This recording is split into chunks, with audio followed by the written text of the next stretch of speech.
El cultivo de las sombras. Hace mucho, en un olvidado rincón de Nueva Inglaterra, se encontraba la granja de los Bellamy, una familia que vivía entre la niebla densa y los campos desmoronados. Los Bellamy habían sido conocidos por generaciones como hombres sencillos, dedicados a la agricultura, pero nadie había sabido nunca de dónde venían las semillas que sembraban en sus tierras. No había registros, ni documentos, ni memoria de ellos más allá de los oscuros rincones de los pueblos cercanos. Se decía que los Bellamy habían hecho un trato con algo antiguo, algo profundo, que habitaba bajo la tierra, en las grietas del mundo. Durante décadas, los cultivos de los Bellamy prosperaron en silencio. Extraños vegetales crecían de la tierra, flores de colores imposibles brotaban del suelo rocoso y, en los inviernos más crudos, los campos jamás morían, aunque la nieve los cubriera hasta las rodillas. Los aldeanos murmuraban, nunca acercándose demasiado, temerosos de lo que pudieran descubrir. Sin embargo, uno de ellos, el joven Elías Trask, un hombre de curiosidad desbordante, comenzó a preguntar. Una noche de otoño, movido por la inquietante fascinación que le provocaba la granja, Elías decidió adentrarse en los terrenos de los Bellamy. Nadie más lo haría, y él no podía soportar más la duda. Caminó entre las sombras proyectadas por árboles torcidos, mientras el viento murmuraba secretos entre las ramas. Al llegar a la granja, vio una figura distante en el campo, al borde de la granja. Un hombre, o lo que parecía ser un hombre, con el rostro cubierto por una máscara de barro, que se movía lentamente en un ritual tan antiguo como la propia tierra.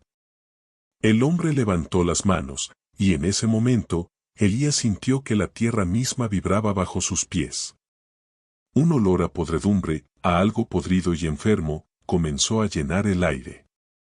La tierra se agrietó de manera antinatural, y algo oscuro y retorcido, emergió de las profundidades. No era un animal, ni una criatura que pudiera describir el ser humano. Sus ojos, si es que se les podía llamar ojos, brillaban con una luz roja como el infierno, y su piel parecía una amalgama de raíces y carne que no debía existir. El ser se erguía en todo su horror, imponente y monstruoso, y sobre él, como si fuera una extensión de su maldad, la tierra se dividió más y más. Elías intentó huir, pero algo lo detuvo. Una sombra se deslizó entre los árboles, como si los propios árboles lo atraparan en sus raíces. Mientras se retorcía de miedo, recordó las historias olvidadas que su madre le contaba de niño, los Bellamy siembran lo que no debe ser sembrado. No eran simples granjeros, sino sacerdotes de un culto antiguo, adoradores de una deidad sin nombre, que vivía en las grietas de la tierra. Y esa deidad, cada otoño, pedía su sacrificio. Elías nunca regresó a la aldea. Los Bellamy continuaron su trabajo, y cada año el campo parecía más fértil y más lleno de vida y de muerte. La niebla, espesa como la piel de un monstruo, cubría el pueblo durante más tiempo, y la gente dejaba de visitar los campos. Nadie se atrevía a acercarse, pues, entre la niebla, si uno escuchaba atentamente, se podía oír el susurro bajo, como si la tierra misma llamara a quienes se atrevieran a romper su calma. Las sombras se alargaban, y las criaturas que habitaban en la oscuridad nunca cesaban. Con el paso de los años, la granja de los Bellamy se convirtió en una leyenda oscura. Los granjeros que se mudaban a esas tierras desaparecían de la misma forma, con cuerpos encontrados desmembrados y marchitos por el paso de una fuerza que no podían comprender. Y en los días más fríos, cuando la nieve cubría la tierra, los antiguos cultivos continuaban creciendo, floreciendo y extendiéndose, alimentando algo que estaba más allá de la comprensión humana. Y en cada cosecha, las sombras crecían un poco más, siempre esperando, siempre vigilantes. Algunos aún dicen que las almas de aquellos que se atrevieron a cruzar la frontera de la granja de los Bellamy siguen atrapadas en las raíces de los cultivos. Se oyen sus susurros en las noches de tormenta, cuando el viento se agita y las sombras se arrastran por las tierras olvidadas, buscando a quien se atreva a escuchar. El hambre de la tierra. En las profundidades del corazón del medio oeste americano, se encontraba una aldea condenada al olvido, Elden Hollow, rodeada de interminables campos de maíz que se balanceaban como olas doradas al viento. Allí, los terratenientes más antiguos eran los Davenport, una familia que se remontaba a los primeros colonos de la región. Había algo peculiar en su parcela, las plantas de maíz crecían como si bebieran sangre, más altas y gruesas que cualquier otra. Pero lo que de verdad hacía temer a los aldeanos era la historia de las desapariciones. Viajeros y granjeros habían sido tragados por la tierra de Elden Hollow, dejando detrás solo sus herramientas y una sucia marca en el suelo, como si algo los hubiera succionado desde abajo. En el invierno de 1934, cuando el hambre azotó el pueblo, un joven llamado Jacob Kline, recién llegado a Elden Hollow, se ofreció a trabajar en la granja de los Davenport. Desesperado por dinero, ignoró las advertencias de los viejos del pueblo, que hablaban del hambre de la tierra, una antigua maldición que los indígenas locales se habían negado a explicar cuando llegaron los colonos. Jacob era un hombre práctico, un escéptico. Para él, no había maldiciones, solo supersticiones. Pero la oscuridad que habitaba bajo los campos de los Davenport no era un mito. La primera noche, mientras trabajaba con una pala en el campo, Jacob notó algo extraño, el suelo se sentía vivo, pulsando bajo sus pies, como si algo grande respirara bajo la superficie. Con cada golpe de la pala, el sonido hueco se hacía más notorio.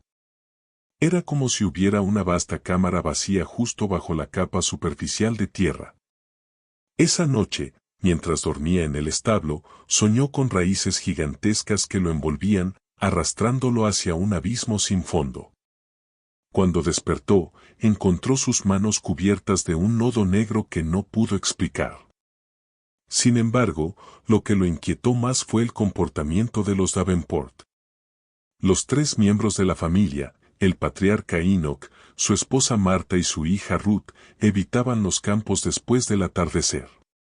Cuando Jacob preguntó al respecto, Enoch respondió con una sonrisa tensa. La tierra está más activa por la noche. Un día, mientras Jacob inspeccionaba los cultivos, descubrió una espiga de maíz anormal. Era negra como la obsidiana, y cada grano parecía un ojo que lo observaba. Al arrancarla del suelo, un grito agudo resonó en el aire, tan visceral que Jacob dejó caer la planta y retrocedió aterrorizado. En ese momento, las raíces del maíz se alzaron como serpientes, intentando atraparlo. Logró huir, pero las risas nerviosas de los Davenport lo persiguieron. Esa noche, incapaz de dormir, decidió espiar a la familia. Desde una ventana del establo, vio cómo Enoch y Marta llevaban a Ruth al centro del campo. Allí, se arrodillaron frente a un agujero gigantesco cubierto de maleza y comenzaron a murmurar en una lengua desconocida. De repente, algo salió del suelo, una raíz monstruosa, del grosor de un tronco de roble, que se retorcía como un tentáculo. Ruth gritó mientras era arrastrada al agujero, y Jacob sintió como su cordura comenzaba a tambalearse. Antes de que la oscuridad la consumiera, Ruth levantó la vista hacia Jacob y, con una expresión vacía, sonrió. Desesperado, Jacob decidió huir esa misma noche. Pero al cruzar el campo, escuchó un murmullo que provenía de todas direcciones. No eran voces humanas, sino algo más profundo, como si la propia tierra hablara. Tú también alimentarás al hambre. El suelo bajo sus pies comenzó a abrirse, y del abismo surgieron raíces negras cubiertas de algo viscoso que parecía latir. Intentó correr, pero el campo se alzó contra él. Cada planta de maíz se convirtió en un espectro deforme, con brazos retorcidos y bocas abiertas en un grito eterno. Finalmente, tropezó y cayó al borde de un cráter que parecía infinito. Desde el fondo, vio un ojo gigantesco abrirse, su pupila era un abismo cósmico que parecía devorar toda la luz. Jacob comprendió en ese instante, la tierra de Elden Hollow no era natural. Era un parásito. Algo que había dormido bajo la superficie durante siglos, alimentándose de los sacrificios de los Davenport para mantenerse saciada. Pero ahora, el hambre se había despertado completamente, y no se detendría hasta consumirlo todo. Días después, los aldeanos encontraron la granja abandonada. Los cultivos habían crecido de manera descontrolada, cubriendo incluso la casa de los Davenport. Pero al inspeccionar el campo, hallaron algo más, cientos de huesos humanos mezclados con las raíces, como si hubieran sido digeridos lentamente. Nadie volvió a acercarse, y Elden Hollow fue completamente olvidado. Con los años, surgieron rumores de que, en noches de luna llena, se podía escuchar el murmullo de la tierra y los gritos ahogados de aquellos que habían sido tragados por el hambre. Los ancianos advertían: si escuchas a la tierra llamarte, no respondas. Porque una vez que te encuentra, nunca más te deja ir. El llamado del abismo verde. El granjero Ezequiel Grant vivía solo en un rincón olvidado del mundo, donde el cielo parecía aplastarlo con su inmensidad y las llanuras eran un océano interminable de trigo que susurraba secretos con el viento. La vida de Ezequiel era sencilla y monótona: arar, sembrar, cosechar. No había visto otro rostro humano en años, pues su tierra estaba tan apartada que hasta el mapa más detallado parecía ignorarla. Pero a Ezequiel le gustaba esa soledad. Decía que el aislamiento lo protegía de las distracciones del mundo. Sin embargo, la verdadera razón de su reclusión era más oscura. Durante su juventud, Ezequiel había escuchado a su abuelo susurrar historias sobre esa tierra: estas praderas no siempre fueron nuestras, sé que. Algo más grande, algo que el hombre no puede comprender, duerme aquí. Y a veces, despierta. Ezequiel siempre había desestimado esas palabras como delirio de un anciano. Pero una noche de finales de otoño, bajo un cielo lleno de estrellas tan brillantes que parecían agujeros en el velo de la realidad, algo cambió. El día comenzó como cualquier otro. Ezequiel trabajaba en su tractor, labrando un nuevo terreno cerca del límite de sus tierras. Pero al avanzar, la máquina golpeó algo duro, algo que no debería estar allí. Al descender para inspeccionar, descubrió una grieta en el suelo. No era una simple abertura causada por la sequía, era un abismo perfectamente delineado, con bordes tan rectos y lisos que parecía artificial. Del fondo emanaba un olor acre, metálico, que le revolvió el estómago. Algo en esa grieta lo perturbaba profundamente, pero no podía apartar la vista. Parecía pulsar, como si respirara. El viento se detuvo, y en ese silencio absoluto, Ezequiel escuchó algo, un murmullo, bajo y gutural, que no parecía provenir de este mundo. Ezequiel. Era su nombre.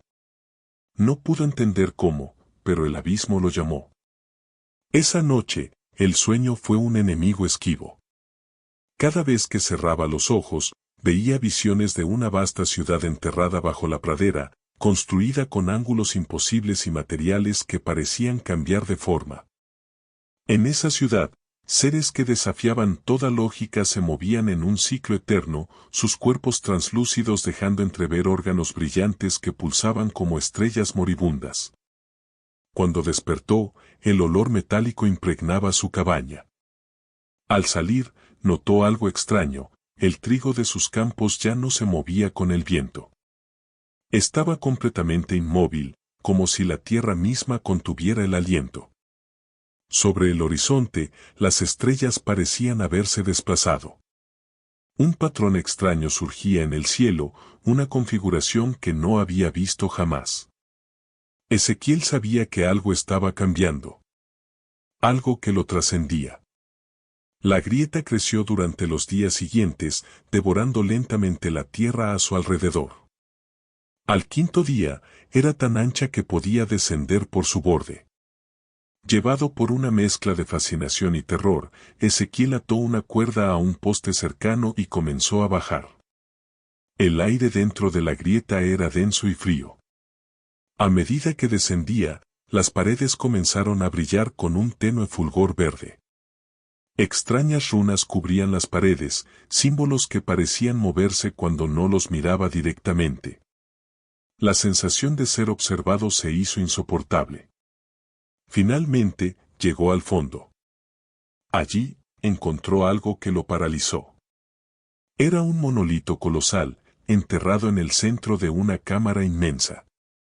Su superficie estaba cubierta de símbolos que parecían narrar una historia, un ser titánico que había caído del cielo, atrapado en un sueño eterno bajo la tierra. El monolito vibraba suavemente y su pulso resonaba en el cráneo de Ezequiel. De pronto, el murmullo se transformó en un rugido, una cacofonía de voces que resonaban dentro de su cabeza. Libérame. Yo soy Y-Tul-Raak. He dormido demasiado tiempo.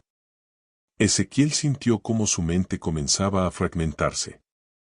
Vio visiones de la pradera convirtiéndose en un mar negro e infinito, donde formas colosales danzaban en la penumbra.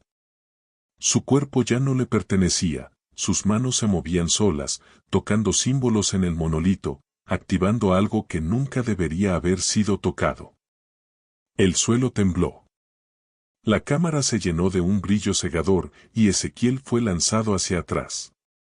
Desde el monolito surgió un torrente de raíces negras y líquidas que ascendieron hacia la superficie, fusionándose con el trigo y extendiéndose por el horizonte.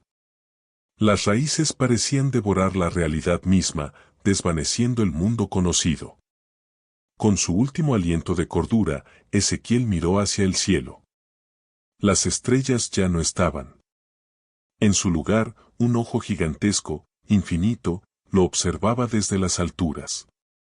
El ojo no era simplemente una criatura, era el vacío, la conciencia del cosmos misma, y ahora estaba despierta. Ezequiel nunca regresó. Las praderas donde vivía se convirtieron en un desierto deforme, cubierto por extrañas raíces negras que se extendían más allá de lo que el ojo humano podía abarcar. Los aldeanos cercanos reportaron un extraño fenómeno, un murmullo constante, como si la tierra intentara hablar. Se dice que, si uno camina lo suficiente en esa región, encontrará la grieta aún abierta, pulsando con una luz verde antinatural. Y si escuchas con atención, oirás una voz que susurra desde lo profundo. Ven. Únete al abismo. Él nunca está lleno.